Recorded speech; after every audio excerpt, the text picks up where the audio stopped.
জনাব মুস্তাফিজ যে আশার বাণী শোনালেন, আশা করি ওনারা এটি বাস্তবায়ন করতে পারবেন, তবে সময় লাগবে। রাজনীতিতে কোনো রাজনৈতিক দলে সকল শ্রেণীর, সকল পেশার, সকল বয়সের মানুষের দরকার হয়। সুশীল সমাজ যেরকম লাগে, দিনমজুরও লাগে, প্রাজ্ঞ লোক লাগে, বয়স্ক লোক লাগে, তরুণ লাগে, শিশুও লাগে, মহিলা লাগে। তো এটা করতে ওনাদের কিছু সময় লাগবে। তার চাইতে বড় কথা, ওনাদের রাজনৈতিক বয়ান কিন্তু দেশের সাধারণ মানুষের কাছে এখনও সেভাবে পৌঁছেনি। আশা করি আমি যে ওনারা একটা বয়ান তৈরি করেছেন অথবা করবেন। বয়ান তৈরি করলে ওনারা কি চান, মানুষের অধিকার কিভাবে প্রতিষ্ঠিত করতে চান, নিজেদের নেতাদেরকে কিভাবে সংযত করতে পারবেন। তিনি যে বিএনপির কিছু নেতার চাঁদাবাজির এবং বিভিন্ন জায়গায় সংঘর্ষের কথা বললেন, এটি কিন্তু একেবারেই সত্য কথা। এবং পাশাপাশি বিএনপির নেতৃত্ব তাদের বিরুদ্ধে যে ব্যবস্থাও নিয়েছে, সব ব্যবস্থা হয়তো নিতে পারেনি, ব্যবস্থা নিয়েছে, কিন্তু উল্লেখযোগ্য সংখ্যকের বিরুদ্ধেই ব্যবস্থা নিয়েছে। এই ব্যবস্থা যেন বিএনপির অব্যাহত থাকে এবং তারা যেন আরও সজাগ থাকেন। আর যারাই রাজনীতি করেন তারা যেন মানুষের অধিকারের জন্য রাজনীতি করেন, নিজের জন্য না। নির্বাচন ইস্যুতে কিন্তু একটা অভিন্ন সুর পাওয়া গেল। কিন্তু এনসিপি তাদের যে মূল দাবিটা ছিল গণপরিষদ নির্বাচন, জাতীয় সংসদ নয়, এই মূল দাবিকে উপেক্ষা করে, কিংবা আগে স্থানীয় সরকার নির্বাচন, পরবর্তীতে জাতীয় নির্বাচন, এই দুই ধরনের দাবিকে উপেক্ষা করে সরকারের পক্ষে কি জাতীয় নির্বাচনের পথে হাঁটা সম্ভব? কি মনে করেন আপনি?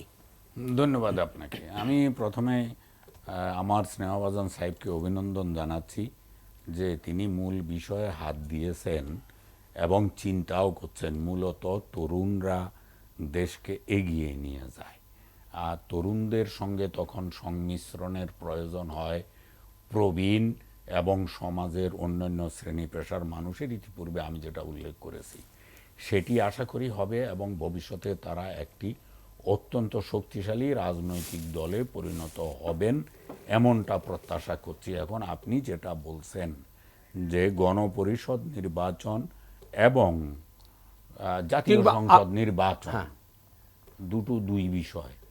গণপরিষদ নির্বাচন হওয়ার অর্থ হলো যে সংসদ নির্বাচন হবে না, গণপরিষদ নির্বাচন হবে এবং গণপরিষদের কাজ হবে কেবলমাত্র সংবিধান নতুন করে প্রণয়ন অথবা সংবিধানকে আমাদের একটা সংবিধান উপহার দেয়া। এরপরে আসবে তখন জাতীয় সংসদের নির্বাচন। এইটা অত্যন্ত জটিল একটা বিষয়। এইটা নিয়ে আরও অনেক আলাপ আলোচনা সংলাপের প্রয়োজন রয়েছে। কোনোটাকেই তুচ্ছ করে দেখার বিষয় নেই এবং তাড়াহুড়ো করারও বিষয় নেই। সিদ্ধান্ত ধীরে সুস্থে বুঝে শুনে নিতে হবে আমরা কোনটা করব। সংবিধান কিন্তু বাতিল করা হয়নি, এটা একটা প্রশ্ন। সংবিধান রয়ে গেছে। এখন আমি যে গণপরিষদ চাই সংবিধান থাকা অবস্থায়, সেটা আরেকটা নতুন প্রশ্নের জন্ম দেবে। এই রকম অসংখ্য বিষয়ের জন্ম দেবে যদি আমি গণপরিষদ নির্বাচন করতে চাই। যদি আমি সংসদ নির্বাচন করতে চাই, তাও অনেক প্রশ্নের জন্ম দিবে। সংবিধানকে আওয়ামী লীগ যা করেছে এটাকে কোনো অবস্থাতে গণপ্রজাতন্ত্রী বাংলাদেশের সংবিধান বলা যাবে না। মানুষের অধিকারকে পদে পদে কেড়ে নেওয়া হয়েছে, ক্ষমতাকে এককভাবে একজনের নিকট কুক্ষিগত করে তাকে স্বৈরাচার বানানো হয়েছে এবং একেবারে শেষ পর্যন্ত তিনি তো গণহত্যাকারী হিসেবে চিহ্নিত হলেন। হ্যাঁ, আওয়ামী লীগের রাজনীতি নিয়ে বিএনপি যা ভাবছে, বিএনপির সঙ্গে ব্যক্তিগতভাবে বিএনপির ভাবনার সঙ্গে আমার সামান্য দ্বিমত আছে। আমি মনে করি যে আওয়ামী লীগের নেতাদের বিরুদ্ধে গণহত্যার বিচার হচ্ছে এবং আওয়ামী লীগ নেতৃত্ব গণহত্যা করেছে এটারও বিচার হচ্ছে। এইটা বিচার হওয়ার সঙ্গে সঙ্গে এখনই এই এই গণহত্যার বিচারের আইনকে সংশোধন করে এমন ব্যবস্থা করতে হবে, যদি প্রমাণিত হয় যে আওয়ামী লীগ গণহত্যা করেছে, গণহত্যাকারী হিসেবে দোষী, তাহলে তাদেরকে চিরতরে বাংলাদেশ থেকে নির্বাসিত করার একটা ব্যবস্থা করতে হবে, অর্থাৎ তাদের নিষিদ্ধ করে দিতে হবে। নিষিদ্ধ করে দিতে হবে। এইটা একটা, এখানে কোনো রাগঢাক নাই। যদি গণহত্যাকারী হিসেবে তারা চিহ্নিত হয়, তাহলে বাংলার মাটিতে রাজনীতি করার কোনো অধিকার যেন তাদের না থাকে। আর যদি না হয়, তারা চিহ্নিত না হয়, তাহলে সাধারণ মানুষ হিসেবে তো তাদের রাজনীতি করার অধিকার থাকবে। আপনি কেড়ে নেবেন কিভাবে, নেওয়া উচিত নয়, ভাবনার বিষয়। খুব ধীরে সুস্থে চিন্তা করে সিদ্ধান্ত নিতে হবে। আন্তর্জাতিক তাড়াহুড়ো করার কিছু অপরাধ নেই।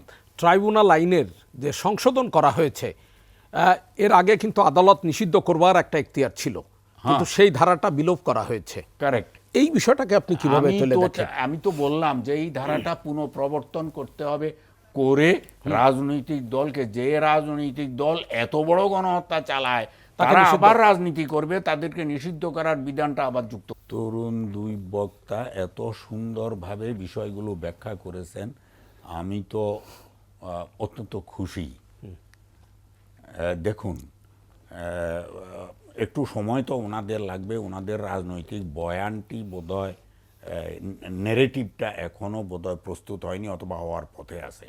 তখন আমরা বুঝতে পারবো যে ওনারা আসলে কি চান আলটিমেটলি। না, ওনারা সংস্কার কমিশনের কাছে, জাতীয় ঐক্যমত্যের কমিশনের কাছে একটা প্রস্তাবনা উপস্থাপন করেছেন। সেটা হলো সংস্কার কমিশনের কাছে প্রস্তাবনা, দলের নেরেটিভের কথা আমি বলছি। আর আমার অত্যন্ত স্নেহভাজন আমার পটল ভাইয়ের মেয়ে যে বলেছেন আর কি, 15th অ্যামেন্ডমেন্ট কেসে যে জাজমেন্ট হয়েছে, এটি একটি মাইলস্টোন বাংলাদেশের জন্য, বিশাল অর্জন আমাদের জন্য, যে এই রায়ের মাধ্যমে বাংলাদেশের মানুষ অনেক অনেক অনেক অধিকার সুনিশ্চিত করেছে, ফিরে পেয়েছে। এটা বিশাল বিষয়।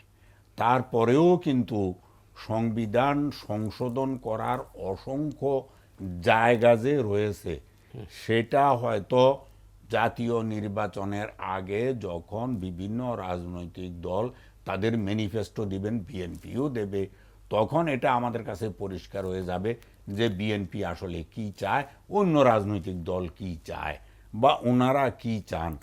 ওনারা যে চাচ্ছেন এখন, ওনারা চাওয়াটা একেবারে অযৌক্তিক নয়। আমি আগেও বলেছি, এটা নিয়ে রাজনৈতিক দলগুলোর মধ্যে আলাপ আলোচনা হওয়া দরকার এবং একটা সমঝোতায় আসা দরকার। আমরা কোনটা চাই এটা নিয়ে আর সময় লম্বা করা যাবে না। আমরা কোনটা চাই, আমরা আগে কি গণপরিষদ নির্বাচন চাই নাকি জাতীয় সংসদ নির্বাচন চাই?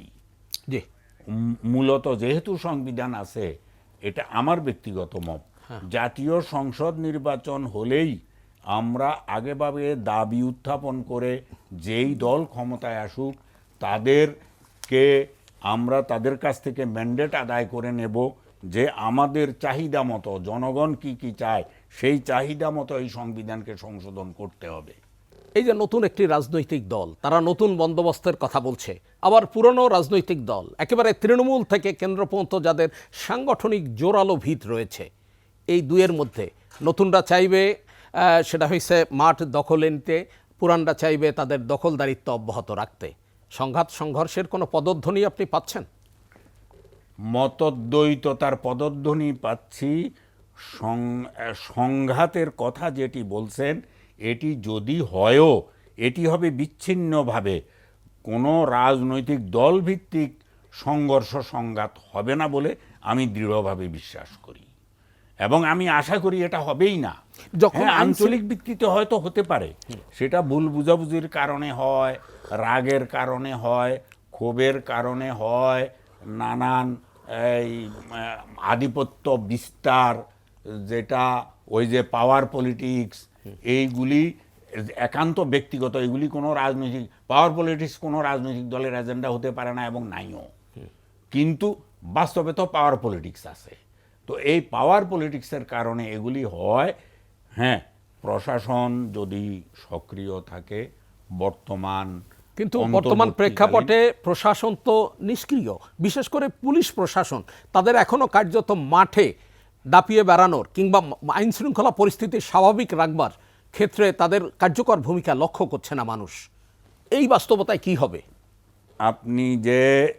আমি যে সাধারণ মানুষ যে পুলিশের কার্যক্রম লক্ষ্য করছে না তার ইঙ্গিত আমি আলোচনার সূচনাতে একটু দিয়েছেন দিয়েছি। আপনি। শতকরা 25% পুলিশ পালিয়ে গেছে। এখন পুলিশের ব্যবস্থাপনাটা হলো এরকম, তারা জাতীয় অত্যন্ত গুরুত্বপূর্ণ সেন্সিটিভ স্থাপনাগুলি পাহারা দেওয়ার জন্য নির্দিষ্ট সংখ্যক পুলিশ নিয়োজিত থাকে। ওখান থেকে বিরত থাকার এবং কোনো কম রাখার কোনো সুযোগ নাই। এরপরে তাদের এই ট্রাফিক ডিউটি আছে, তাদের ভিআইপি ডিউটি আছে, থানার ডিউটি আছে, তাদের নিজস্ব স্থাপনার ডিউটি আছে, নিজেদের অস্ত্রাগারের ডিউটি আছে। এই সব কিছু শেষ করে ওই 25% না থাকার কারণে সাধারণ মানুষের সেবা দেওয়ায় পুলিশ হিমশিম খাচ্ছে। আসলেও এখানে একটি ত্রুটি রয়ে গেছে, সেটি অলরেডি রিক্রুটমেন্ট হয়ে গেছে, প্রশিক্ষণ চলছে। প্রশিক্ষণ আশা করা যায় 1-1.5 মাসের মধ্যে একটা দলের প্রথম যারা রিক্রুটেড হয়েছেন তাদেরটা শেষ হবে, পর্যায়ক্রমে তারা বেরিয়ে আসবে। আশা করা যায় আগামী 6 মাসের মধ্যে পুলিশের এই সমস্যাটি থাকবে না, এটি দূর হয়ে যাবে। আর পুলিশের নিজস্ব যে সমস্যাগুলো চিন্তা এবং চেতনাগত, সেখানে তাদের যথেষ্ট এই মাইন্ডসেট চেঞ্জ করার উদ্যোগ স্বরাষ্ট্র মন্ত্রণালয়কে নিতে হবে। নিয়ে তাদের মাইন্ডসেট চেঞ্জ করা, তারা নিজেদেরকে প্রভু বলে মনে করে। আমি একটা উদাহরণ দেই, আমি এই ফেনীতেই আমি যখন জয়েন করি কুড়িগ্রাম থেকে, তো আমি ফেনী সদর থানা শর্ট ইন্সপেকশনে গেলাম। মানে ফেনীতে আপনি জেলা প্রশাসক হিসাবে জয়েন করলাম। থানায় গেলাম শর্ট ইন্সপেকশনে। তো আমি গিয়ে বসলাম চেয়ারে। এই সময় এক ভদ্রলোক আসলো, তিনি একটি জিডি করবেন। আর ওসি সাহেব আমাকে জিজ্ঞেস না করে ওই ভদ্রলোককে বিদায় করে দিচ্ছে। আমি জিজ্ঞেস করলাম ওসি সাহেবকে যে আপনি ওনাকে, উনি জিডি করতে আসছেন, আপনি ওনাকে বিদায় করে দিচ্ছেন কেন? আর এখন এই থানার ওসি কে? ওসি বলে যে আমি। তো আমি বললাম যে আপনি যান, গিয়ে পিআরবি পড়ে আসেন, পিআরবি পড়ে আমার কাছে আসেন, সময় পাবেন 3 মিনিট। তো তিনি গেলেন, 2 মিনিট পর ফিরে এসে আমাকে বলে সরি স্যার, আপনি এখন এই থানার ওসি। তার মধ্যে আপনি আমাকে জিজ্ঞেস না করে ওনাকে বিদায় করে দিলেন কেন? ওনার জিডি এন্ট্রি করেন। ডিসিরাও আইন কানুন ঠিক মতো জানে না, পুলিশেও জানে না, মানে না, আপনি যাবেন কোথায়? অতএব সংস্কার সব জায়গায় লাগবে। ডিসিরা যদি বিভিন্ন জায়গায় এই এলআর ফান্ডের টাকা দিয়ে বাজার করে, এলআর ফান্ড হলো লোকাল রিকোয়ারমেন্ট ফান্ড, এটা দিয়ে নানান জটিলতা মেটানো হয়, খরচ করা হয়। এইটা দিয়ে যদি ডিসির বাজার করা হয় তাহলে মানুষ যাবে কোথায়, সুবিচার পাবে কোথায়? আপনি একটু খেয়াল করেন। পরিষ্কার। তো এইরকম আরো অসংখ্য বিষয়াদি আছে। এগুলোর দিকে সংস্কারের দিকে মনোযোগ দিতে হবে। নৈতিক সংস্কারের প্রয়োজন হবে। মানুষের অধিকার কোথায় কোথায় আছে সেগুলি আপহেল্ড করার জন্য যা যা করণীয় সেগুলি করতে হবে। ঈদের পরে রাজনীতি, সবশেষ কথাগুলো আপনার শুনবো। কেন্দ্রীয় নেতৃত্বের বিশাল ভূমিকা রয়েছে সৌহার্দ্যপূর্ণ সহ অবস্থানে যার যার রাজনীতি করার সুযোগ তৈরি করার, যেটি ফারজানা বলেছেন আর কি। আমি একটা ছোট্ট উদাহরণ দেই। তখন আমি ফেনীর জেলা প্রশাসক আর কি, হাজারী বিদায় নিয়েছেন। আওয়ামী লীগ এর জন্য প্রতিবাদ সভা করবে। আমার কাছে রাত 10টায় মোবাইলে অনুমতি চাইলেও আমি অনুমতি দিয়ে দিলাম। পরদিন সকালে অফিসে গিয়ে দেখি বিএনপির 3 নেতা হাজির, বলে যে আমরা মিটিং করব একই জায়গায়। আমি বললাম আমি তো আওয়ামী লীগকে অনুমতি দিয়েছি। বলে যে না, তারা তো লিখিতভাবে আবেদন করেনি, এই যে আমরা লিখিতভাবে আবেদন করলাম। তো আমি বুঝলাম যে একটা সমস্যা হচ্ছে। তো আমি বললাম শেষ করি, মজার ঘটনা কিভাবে ইন্টারভেনশন হয় এবং সমাধান হয়। তো আমি সঙ্গে সঙ্গে, তখন খালেদা জিয়া ছিলেন ম্যাডাম, নির্বাচন হবে। পরে তিনি প্রধানমন্ত্রী হয়েছেন, ওনার বাড়ি ফেনীতে, ফেনী থেকে ইলেকশন করেছেন। তো আমি ওনাকে কল দিলাম, তো আমাকে বলে যে সুলাইমান সাহেব আপনি কি জানেন আওয়ামী লীগ যে এই প্রতিবাদ সভা করে আপনার 14 গোষ্ঠী উদ্ধার করবে? আমি বললাম যে ম্যাডাম আমি এটা জানি। বলে যে জানার পরও আপনি অনুমতি দিচ্ছেন? আমার 14 গোষ্ঠী উদ্ধার করে যদি তারা মনে প্রশান্তি পায় তো তাদের করতে দেয়া, তাদেরকে আমি করতে দেব। সঙ্গে সঙ্গে তিনি বললেন যে আমিও আমার দলের লোকজনদেরকে বলে দিচ্ছি তারা যে প্রতিবাদ সভা করবে এটা যেন তারা উইথড্র করে। এবং বিএনপি প্রতিবাদ সভা উইথড্র করলো, আওয়ামী লীগ প্রতিবাদ সভা করলো। এই হলো কিন্তু আপনার কি 14 গোষ্ঠী উদ্ধার করেছিল? হ্যাঁ, করেছে। আচ্ছা, ঠিক। 14 গোষ্ঠী উদ্ধার করেছে। তবে একটা রাজনৈতিক বিরাজমান যে সমস্যা সৃষ্টি হয়েছিল সেটা ওটা দূর হয়েছে, ওটা হয়নি আর। আলোচনার মধ্য দিয়ে এরকম সমাধান করতে হবে। অসংখ্য ধন্যবাদ সুলাইমান চৌধুরী।